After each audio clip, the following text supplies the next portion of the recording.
The moral issues of paternalism and truth-telling. As we can see, this is the four beginnings of Mencius. Number 1, the human-heartedness, the righteousness, the propriety, and the wisdom. What is paternalism? This is from the Latin word pater, which means father, or paternus, which means fatherly. Paternalism means the act of being fatherly to someone, as if the latter were own's spring. So strictly speaking, this is like a father to a person for the latter's own good and interest. Types of paternalism. Number 1, pure versus impure paternalism. Pure paternalism is for the person's own welfare, while the impure paternalism is for both the person's welfare and others. While extended paternalism is to prevent harm from risky actions even if the person is competent. Number 3, positive versus negative paternalism. Positive paternalism promotes good by foreseeing the beneficial actions, while the negative paternalism prevents harm by restricting actions. 4, soft versus hard paternalism. Soft paternalism based on the person's own values, while the hard paternalism is intervention without considering the person's values. Number 5 is direct versus indirect paternalism. For the direct paternalism is when a person whose freedom is restricted directly benefits. Indirect paternalism is others benefit from the restriction. In the medical context, there is a personal paternalism. This is a physician makes decision for a patient based on their own knowledge, and state paternalism is when government enforces regulations to ensure safety and quality in healthcare. So for the ethical perspective on paternalism, number 1, natural law supports paternalism, believing doctors in the state act for the common good.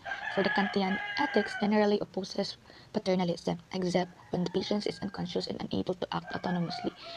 Rawlsian theory endorses state paternalism if it benefits society's welfare. Further, Rawls ethics values autonomy but allows exceptions for those unable to decide.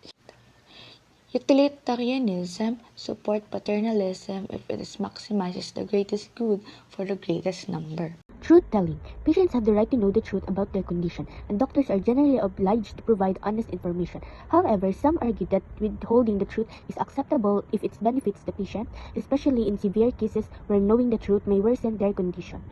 These are the two approaches to the truth-telling issue. First one is the person-centered and the problem-centered. Justification for truth-telling. Patients retain moral dignity and autonomy when informed. Information about the patient belongs to the patient, not the doctor. Mutual trust and respect are essential in the doctor-patient relationship. Patients should have time to prepare for impossible outcomes. So for the confidentiality builds trust between doctors and patients, encouraging open communication. And when confidentiality can be violated, to protect public health, to prevent harm to others, to protect the innocent in legal cases, to avoid grave injury to the patient or others. So there are 4 ethical perspectives. First one is the natural law, Kantian ethics, Rawls ethics, and the last one is the situation ethicism. So we conduct a survey.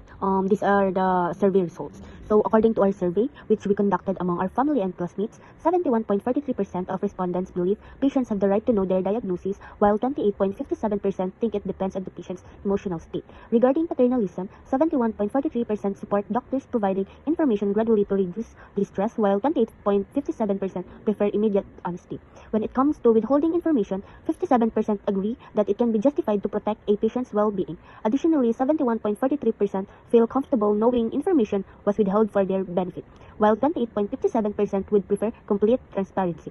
Finally, on guiding ethical principles, 71.43% prioritize respecting patient autonomy, with 14.29% favoring non-maleficence and another 14.29% supporting beneficence.